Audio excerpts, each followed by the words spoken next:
Hey, I'm Phil McCaffrey, and welcome to 8:30 Prep. We had a great week last week with the Grammar King, David Cerniglia. We have our other teacher, Will Meyer, on today. Do you go by Will or William? Do you care? Do you care what people Will's call good. you? Will is good. Yep. No Billies. No No Billies, or Billiams, but Bill, Will is good. Billiams. No No Billiams. Billiams. Be careful to tell me call you not no Billiams. I'm looking down at Will on the screen here, sharing it. So we're going to talk about reading, which we haven't done a YouTube on reading yet. But Will is a literature major. Why don't you introduce yourself, Will? Okay. Can you see me? Am I clear? Yeah, you're on. You're Excellent. live on YouTube, bro. Excellent. Hey, everybody. So my name is Will. I got my undergraduate degree, my bachelor's degree in comparative literature from Cal State Long Beach out in California. Currently getting my master's degree in education. So I like to read. You know how it is. I like to read a lot. Um, so today we're going to be talking about ACT reading in particular, and I'm going to break some personal moral codes here whenever I tell you how I want you to read this test, but that's the way to do it. Now, what do you mean by some personal moral codes? I mean, is this you as a literature major wanting to Yeah, read too much, exactly, as opposed to exactly, as opposed to answering the damn question? Is that exactly. well? You don't have to break too many codes. I want you to talk what your experience has been as a tutor. You've been with us now for 3 or 4 months. And on Thursday, don't worry, I'll break all boundaries and teach just how to answer the damn questions. Uh-huh, So uh-huh. I'll teach the math teacher way on teaching, which is not the literature major way on teaching. So you're studying at Duquesne, you're studying education, you're getting your master's degree in what? What is the actual degree called? It is technically called a Master of the Arts in Teaching, which they bundle that with a teacher certification. So it's a master's degree and a teacher certification you get concurrently. And I'm actually going for I'm going for a different age set. I'm actually doing pre-K through fourth grade is what I'm aiming for. No, that's perfect Um, for teenagers. That fits it right in with our is. demographic. Particularly how to read what is a noun and what is a verb, It's right? extremely important. Yeah, so we did a lot of that last week, noun verb agreement. So Will's going to be giving our presentation. So why don't you go ahead and share your screen, Will? Okay. And I played around with it a little bit and read your presentation. So Let me make sure I have the right thing up here. usually people do that before they go live on Sure, YouTube. sure. Yeah, so ACT Reading Solutions is really about methods of reading and what you're actually reading on the test, right? The ACT is not unlike the SAT. It's significantly shorter, so you have Yeah, it's way significantly shorter. less amount of time. Yeah. So on the ACT, for the reading portion, you only have 35 minutes, just over half an hour, to get through 40 questions regarding um, four different passages. And sometimes there's two passages in each section, and it's a passage and then 10 questions per reading section. Which means that the moment the clock starts, you already have less than 1 minute per question without even reading anything, The math right? teacher will tell you it's 52 seconds. 52 seconds, thank you. Um, so you have 52 seconds per question the moment the timer starts without even having gotten the chance to read any of the passages. So what does that tell you? To me, it seems that the ACT doesn't really want you to read their passages. They want you to read their questions. They want you to read their I'll questions agree and with know that. what you're looking for. I would agree with it, don't you think? Yeah, definitely. Um, That's definitely going to be part of my presentation. Is jump right to the questions. But some students can't. Some students emotionally cannot jump right to the question. and that's sort of what we focus on. What we're going to focus on today is about skimming. scanning, whatever you want to call it, doing a quick read and then getting to the questions. And there's a very good, it's called priming, right? You're priming your brain for each passage by scanning each passage just briefly, looking for key elements of the passage. You are priming your brain for the questions that are to come anyway. But as you know, whenever we tutor students, even if it's a reading portion that I've never done before, if they say, "Oh, I want to do the reading portion on the BO2 or whatever the case may be of the ACT," I don't read it. I go straight to the questions. I say, "What question did you miss?" I do it with them, not looking at the answers, and I go through and I find the answer because it has to be there, right? The answer has to be in the passage, otherwise it wouldn't be on the test. Yeah, So, I changed your slide here. You say the ACT reading section is harder. Besides the fact that that's not a complete sentence, harder than what? Harder than a brick? Harder than iron? I'd say it's harder than the I think the ACT, because of the time constraint, because and because of the way that they do the questions, just personally, I think the ACT is a little bit harder. The reading section, not the whole test, the reading section. See, whereas I find the ACT reading to be very easy because so many of the answer choices are just blatantly in the passage that you can find them. So whereas the SAT tries to be a little more convoluted, but we can go through that tomorrow when you do some SAT. But I don't agree with you. I think the ACT reading is easy. I think that it's straightforward. I think the questions are very straightforward. And I think there's a little pattern to it, and I'm going to show a little bit about the pattern. There most certainly is. There most certainly is a little pattern to it.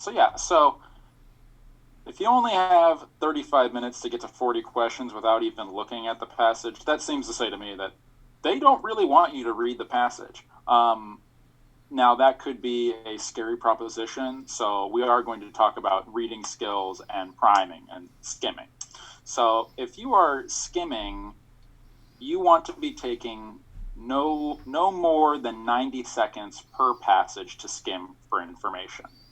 And this is purely just, if you could take longer, I would say take longer to do it, right?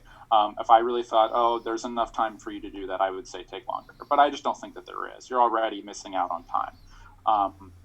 Do you think that students should practice that 90 seconds? Do you think that they should time themselves for skimming? I think timing can be very helpful. I absolutely think so. I think timing can be extremely helpful. I like to suggest to students to, whenever they're taking a practice test, turn on a timer and then ignore it. And then whenever the timer goes off, just make a note on where it went off. If you hadn't finished all the questions yet, make a note, and you have an idea of how your speed is at an easy pace, right? What your natural pace is, and then build towards a goal. But I think whenever you're doing practice tests, you absolutely should be timing yourself on most things.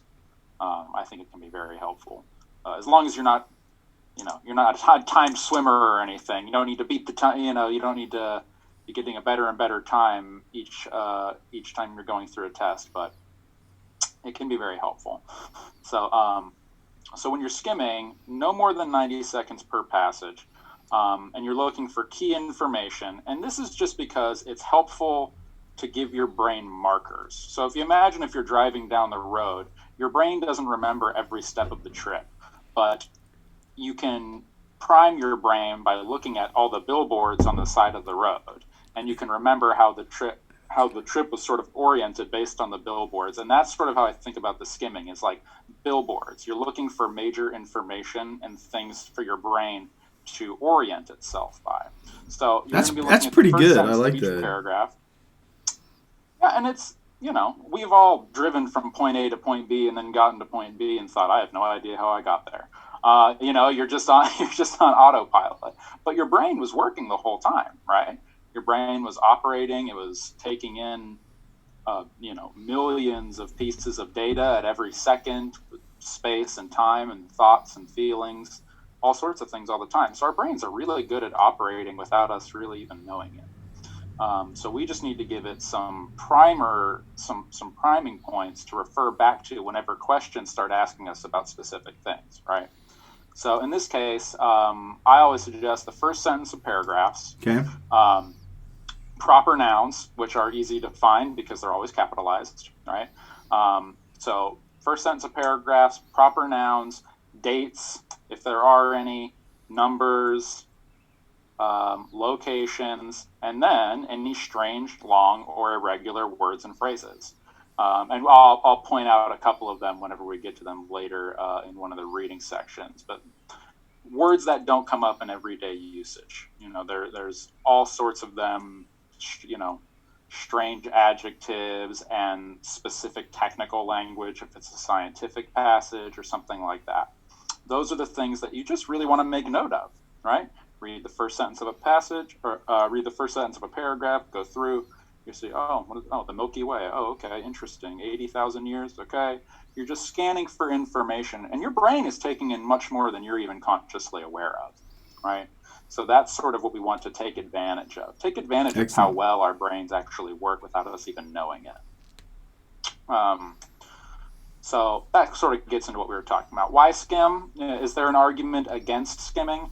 I don't really think so, because I think we can rely on our brains to take in that amount of information. And then we can rely on the question to know exactly what we need to answer it, right? Because as we like to say, there are keywords in the question which indicate exactly what answer we're looking for. There's going to be a key adjective, or there's going to be a word in quotations that we can find quickly. So we don't need to read the whole passage. You don't get points for comprehending what's going on in the passage. You get points for answering the question. That's the most important thing you said. You get points for answering the question. So remember, this is all about points. It's about answering questions. This isn't about enjoying the reading. So exactly. Even though we'll have to... This is the moral code I'm breaking right now.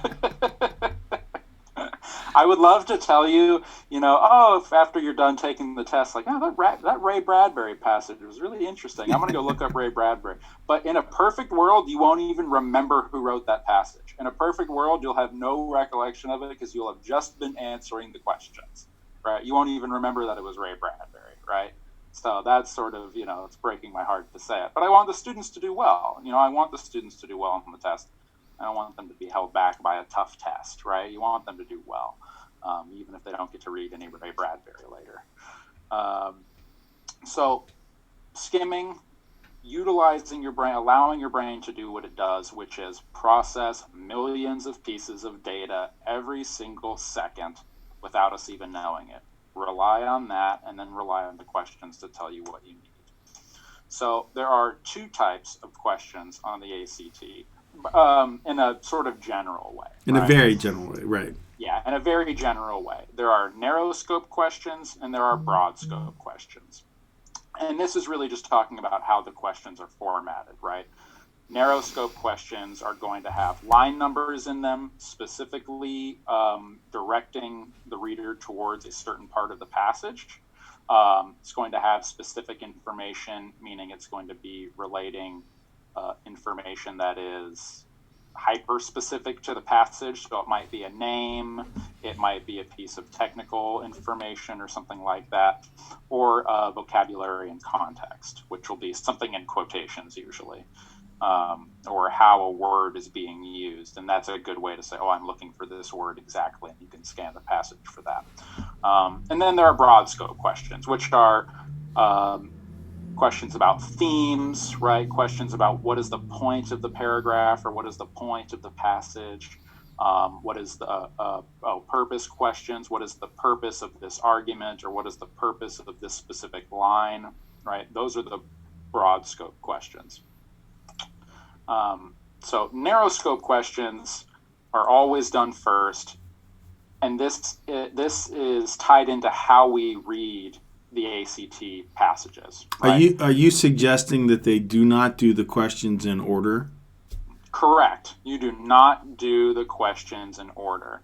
Because the first question, nine times out of 10, the first question is going to be, what is the main purpose of this paragraph? And you're looking at it and you say, oh, now I have to, or what is the main purpose of the passage? And you're thinking, oh, now I have to read the whole passage to find out what the main purpose is. Incorrect. Not true. Always do that one last. Always do main purpose, broad Right. scope questions last. We're gonna focus on, and I'm gonna explain why, and there's a very good reason why. So let's say you're going through the ACT and you've scanned for, or you're going through the reading, going through a passage, and you've done your scanning, your skimming, your priming. You've gone through, you've read the first sentences, the paragraphs. You've found major, proper nouns, dates, weird words, things like that. You get down to your questions. If the first question is, what is the main purpose of the paragraph? Draw a big circle around it and skip it. So you don't want to forget that you skipped it. There's a lot going on in your mind during a test. So you don't want to forget that you skipped it. So draw big circles around it and move on. You want to go to narrow scope questions first. That's because these tell you exactly where to find the right answers. And anytime you do a narrow scope question, you want to read it in context anyway. So in conjunction with your skimming, you're now reading the passage anyway when you're doing the questions. And so this is why we say you don't spend any time reading the passage. You skim it, and then you rely on the questions to tell you where information is, and you end up reading it anyway. So why read it twice, right? These questions are going to tell you exactly where you need to go. So I'm going to give you an example. So this is from ACT 1572, the reading section. This is passage number 3. This is the Ray Bradbury passage. There's actually 2 passages in here. And, oh my goodness, so many times this comes up when we do tutoring, right? This passage comes up all the time. There's a few key questions, John Huff, falling into surprise and things like that. These are very specific questions that always come up.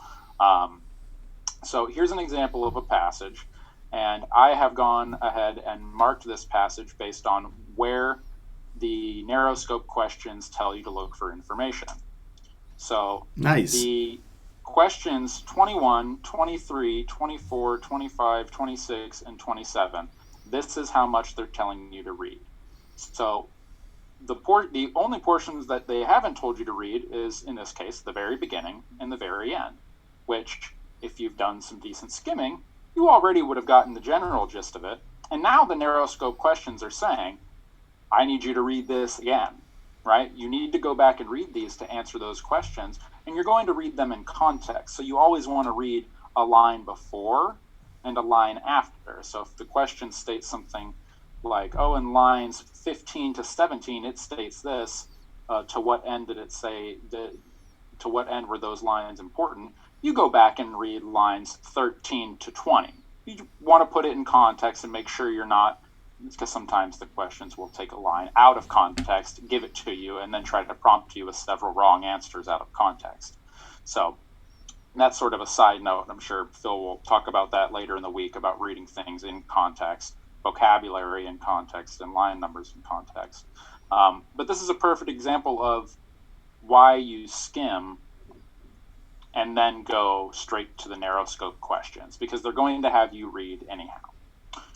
So how do you identify them? We sort of talked about this already, but they're going to have line numbers specifically. A lot of them do. So in this example, out of the 10 questions, 21 through 30, we had 1, 2, 3, 4, 5, 6 of them were narrow scope questions. They were very specific.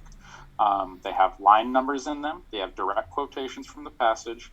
They have vocabulary, which is normally in quotation. They're asking about a specific word, or they have a specific word in the passage that they don't have in quotation. And that's a really good number, Will. It is about 60% of the questions are narrow scope. So you got 6 out of 10 there. It is about 60%.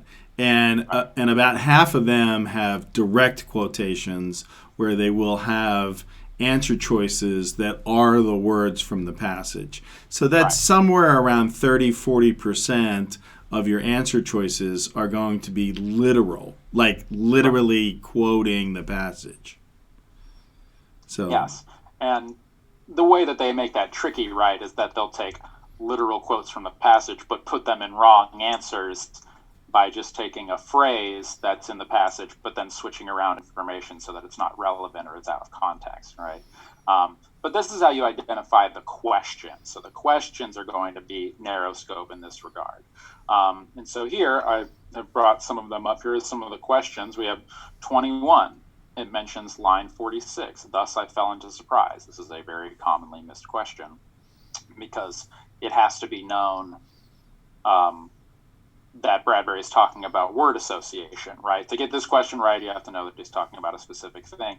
And this is where it's important to have skimmed well and looked for strange words, right? That was a strange, long, irregular word. You don't see the phrase word association come up all of the time. And so that's sort of the long, irregular words that you want to be scanning for. And in this passage, it would be other words like Arizona, John Huff, Greentown, things like that. But as we said, we had 6 questions that were specifically narrow scope that meant say specifically where those questions can be found in the passage, right? And so that means that you have to do the broad scope questions last, and for very good reasons. And those very good reasons are, by the time you've gotten to the broad scope questions, you've now skimmed the passage, you've gone through, you've sort of oriented your brain, you've primed it to what's going on. Now you've gone through and read specific portions in detail, not skimming, but in detail, in this case, 6 separate times, and you have much more information about what the broad strokes of the passage are. And so now we have the broad scope questions, which, like we said before, are purpose questions, right? What is the purpose of this? Maybe a paragraph. What does paragraph 5? What purpose does paragraph 5 have in the context of the entire passage, or something like that? Or what is the point of this metaphor? What is the theme or tone of a passage? And things like that. They may have specific language in the answer choices that indicate exactly where to go, but they also may not. Some of these may, in fact, be inferences, which is a very difficult subject on the ACT. And inference is a very difficult thing to kind of nail down on the ACT. Wouldn't you agree? Oh, I completely agree. And the other thing is, I don't think I've ever used the words narrow and broad, and I appreciate you making it so simplistic. You've given me something new to teach, so I appreciate that. Well, it's actually something that I took whenever, so we've been working on the solutions manual and talking about, it was actually in the English section where they do yes and no support questions. Okay.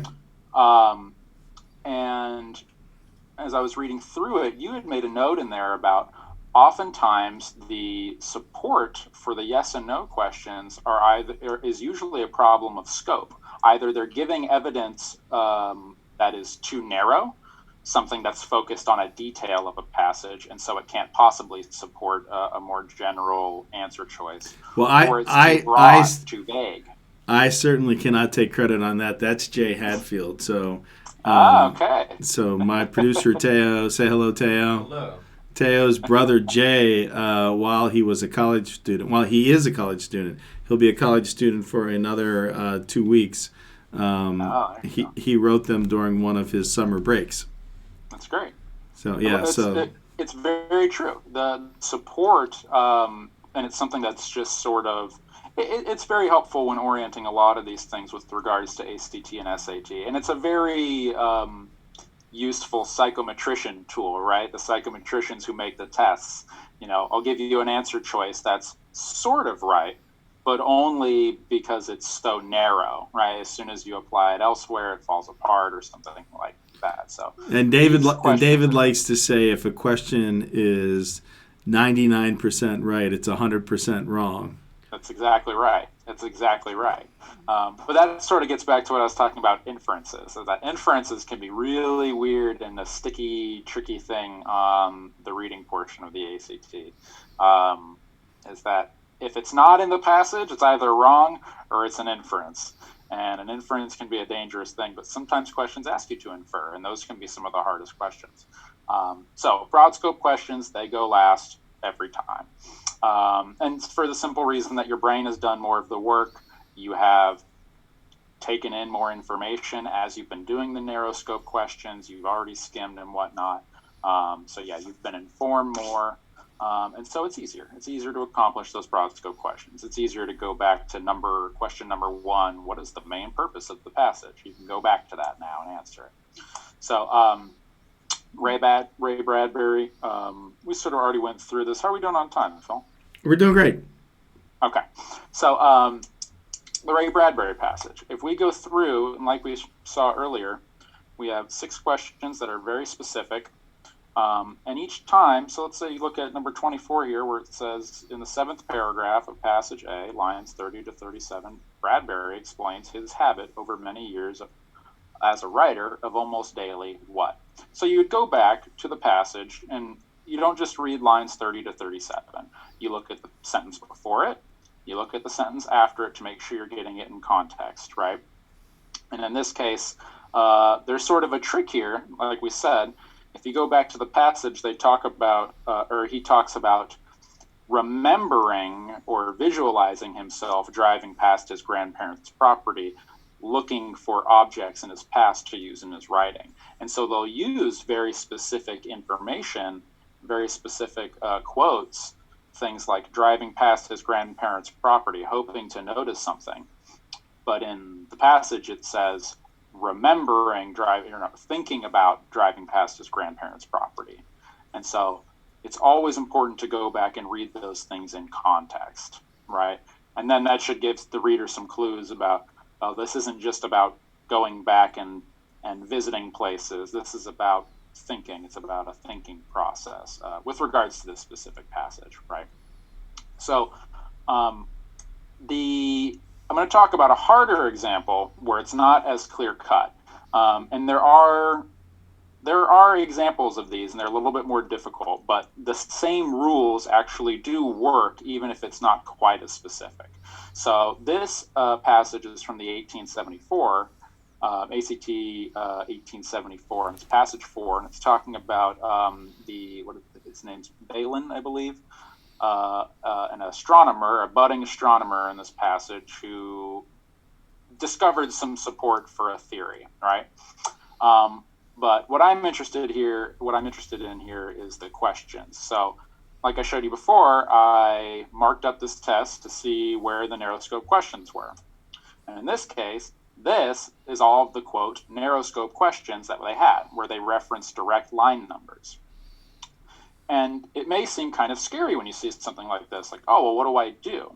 Well, the reason they get away with something like this on this passage is because there's so much more data in it that can be referenced immediately that don't need to be found with line numbers. And I think it's purely a mechanical thing, actually. So what do? You keep using your skimming skills. In this case, there's a lot of proper nouns and specific adjectives and numbers and names that you can reference and will indicate where the reader needs to look to get their answers. So in the Bradbury passage, it said, in lines 30 to 37, or in lines 13 to 24, in lines here and there. With these questions on a passage like this, the questions are very specific to certain things that can easily be found once you've primed your brain and have sort of been skimming. Because when you skim a passage like this, you're going to see a lot of really weird things that your brain is going to remember. You're going to see, can you see my mouse here, Phil? Can you see it here? Yeah, I can see it. It's on good. The screen? Great. So you're going to see things like Milky Way, 3,000 light years, pizza, that's weird, 100,000 light years, 80% of the galaxy's 100 billion or so stars, plum and pizza, agglomeration, gyrations. There's a lot of weird data. There's a lot of weird nouns, weird adjectives, and that's actually a good thing as long as you're not focusing on them too much. Just remember, or you don't even need to remember, but prime your brain, recognize that they're there, and then get to the questions, because the questions are going to indicate exactly where you need to go to get the answers. Would you So recommend that anybody take any notation while they're doing their skimming? sure, absolutely. There's you should always be reading. We probably should have talked about this at the beginning, right? You should always be reading with a pencil in your hand. You should be guiding your eyes with a pencil, taking in information. If you see something weird that sticks out to you, circle it. It's just another way for your brain to easily go back to the reading and find information. Because um, if I asked your average high schooler about a book they were reading in English class, Scarlet Letter, I said, no, give me an example of where Hester Prynne showed strength or confidence. The person's answer probably wouldn't be something like, well, in chapter 3, in this very specific point in the plot, Hester Prynne was doing this. They'd probably think, I think I can find an example of that. And actually, I think I know where it is. It's on the left-hand side of the book, about halfway down, right after a quotation. There's something in there. We're very visual animals. So any way that you can help to prime your brain visually, by circling or notate or just putting a check mark next to weird information, it's extremely helpful. So yeah, so thank you for pointing that out. But in this case, there's so much data and weird words that you can rely on the test to give you sort of those markers, even if they're not giving it to you in line numbers.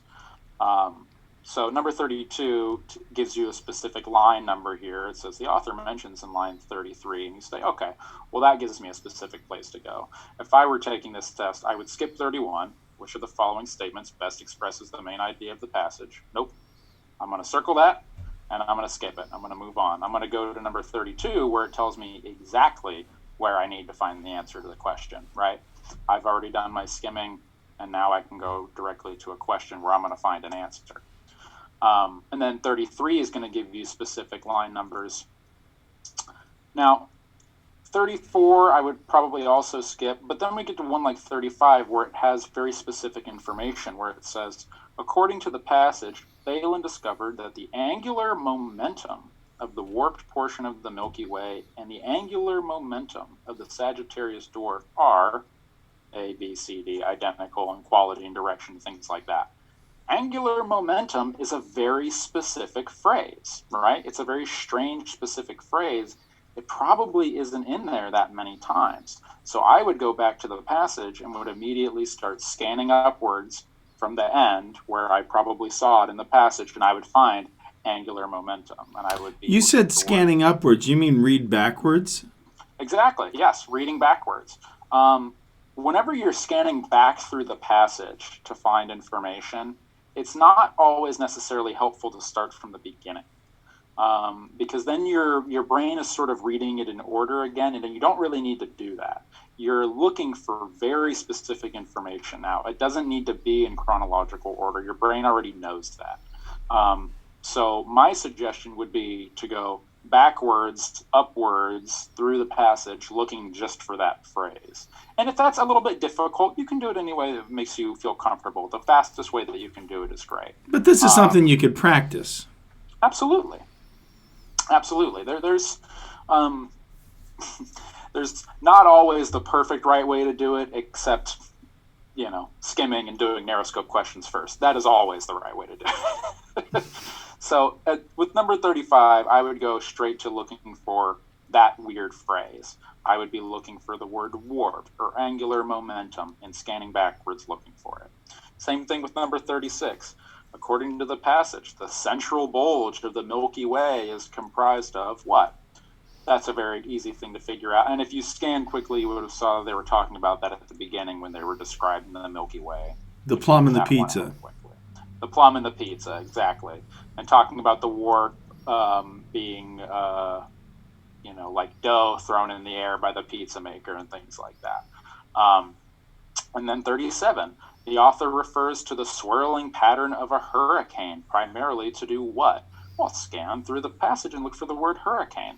It can't be in there that many times, and it really can't, unless the ones that are going to be the most difficult to find are going to be the broad scope questions where they're just asking about what was Balin trying to accomplish. Well, Balin's name has been in there, is in this passage 30 times, so that's not very helpful. It's more helpful to do the narrow scope questions first, all of them, do all the narrow scope questions first, having already done your skimming, and then do those broad scope questions, because there's not going to be a good reference word for you to go after. And there's not going to be a good way to orient yourself without having just reading the whole thing. And then you're going to have to go back and read it anyway. And by the time you're getting to 33 to 40, my guess is the time's running out, right? There's only 35 minutes on this portion of the test. So that's pretty much, that covers most of the broad strokes of the ACT reading. There are some stickier, more difficult situations. The ACT, here's the part where I think Phil and I think the time constraint makes the biggest difference in the world. The questions are a bit more straightforward on the ACT, and they do give you a lot of really good markers on how to find information. They ask very specific questions, which, as long as you aren't, kind of losing your mind in the test, and you don't have anxiety, and you're keeping your cool and doing things to the best of your ability, I think it is pretty digestible. Well, I think tomorrow we'll talk about the one thing about the SAT that is a little bit unreasonable is it's a 65-minute reading passage. And to read for 65 minutes and the length that they also give the historic, great conversation piece. There's a lot going on here. But the one thing to really highlight is, even though it's 52 seconds a question, it's still scored on a curve. So the curve on the ACT and the curve on the SAT both give you time to get your score goal. So one of the things is you don't have to do all 40 questions to get the goal that you need. Right. So the average student only does about 25 to 30 questions. So the average student leaves 10 blank.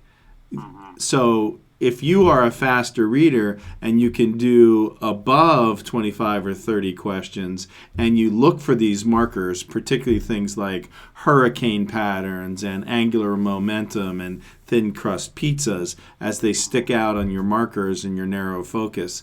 Since about 60% of the ACT is narrow focus, the other thing is they give away the broadband. So I will definitely be going over that on Thursday when Phil teaches how a math teacher reads. But this was really good. You did a really nice job, Will. I'm super impressed with how you did that. I like narrow versus broad. I don't think I've used those words before. I've always used specific was one of my words. Right. Go to a specific word or a specific line number. So I'm going to change that to narrow. So you can stop sharing. Is this your last slide? I believe this is the last slide. Yes. All right. You can stop sharing your screen, and we'll wrap it up here. So. All right, Will isn't actually wearing his pajamas and a robe. That is an English teacher sweater that he has on. So we are going to get 3-hour prep terry cloth robes for some more for some more 8:30 prep if this continues on this way. So thanks a lot. So tomorrow night, Will, what's a preview for the SAT? What's something that's different? Tomorrow night again. We're going to, when looking at you're going to say why the SAT is better. No, not necessarily. I am fully on the team of ACT now. I took the SAT when I was applying to colleges. I wish someone had told me to take the ACT, frankly.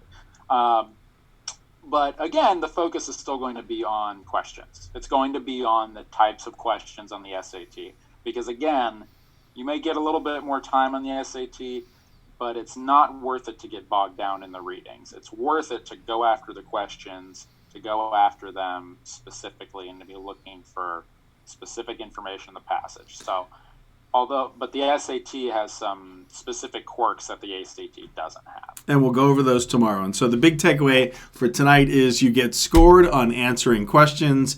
Answer the narrow questions first. Score, get the low-hanging fruit, particularly line numbers and weird words. I like that. Line numbers and weird words. We're going to write that one up. I do like how you put the questions next to it. I think I'm going to do something like that for the wall in the office if students ever get to come in and see us again. So, all right, tomorrow night on 8:30 Prep, Will teaches the SAT. We'll see you then, Will. All right, see ya. All right, have a good night. Thanks so much for watching.